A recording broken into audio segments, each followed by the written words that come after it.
Le Canada a adopté une position ferme face à l'administration de Donald Trump, refusant de céder aux pressions économiques et commerciales exercées par l'ancien président américain.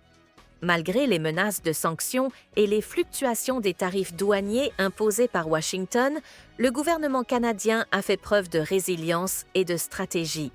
Aujourd'hui, les dirigeants canadiens estiment avoir contenu l'influence de Trump, qu'ils jugent affaiblie et incohérent. Les politiques économiques de Trump, perçues comme instables et nuisibles, ont entraîné une perte de confiance des consommateurs aux États-Unis. En revanche, au Canada et en Europe, la situation économique est restée stable et solide. Selon les autorités canadiennes, cette résilience est le résultat d'une préparation minutieuse face aux incertitudes commerciales provoquées par l'administration Trump.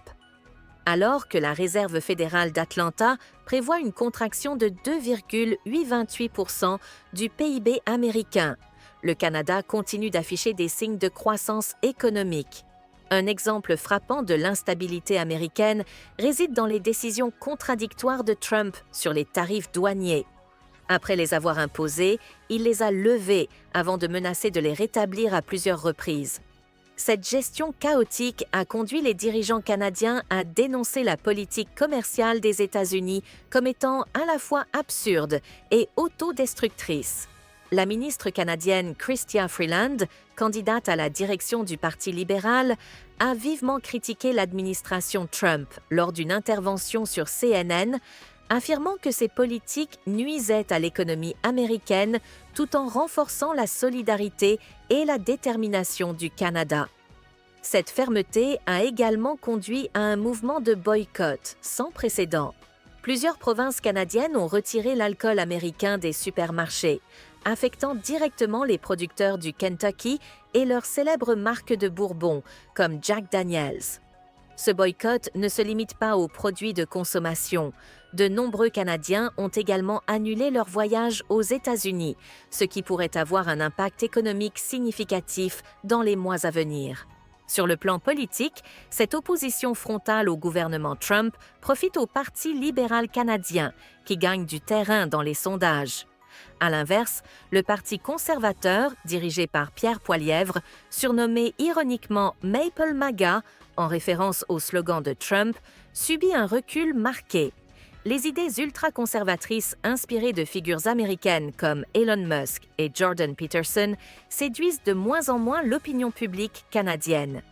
Mark Carney, autre candidat pressenti à la tête du Parti libéral et ancien gouverneur de la Banque du Canada, a réaffirmé la solidité de l'économie canadienne face aux turbulences américaines.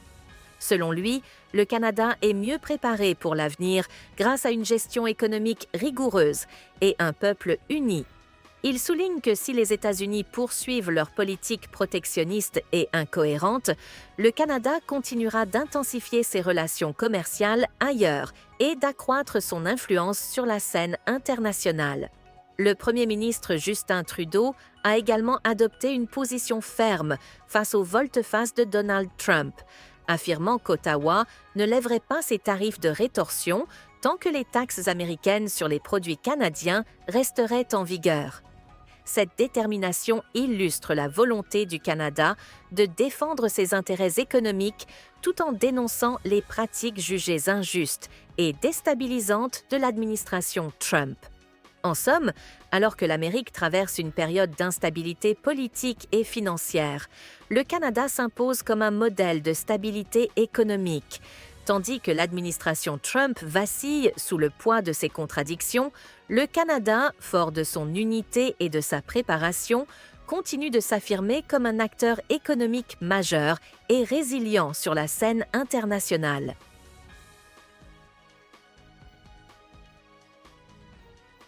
N'oubliez pas de soutenir et de vous abonner à la chaîne One World News afin de rester informé des dernières actualités.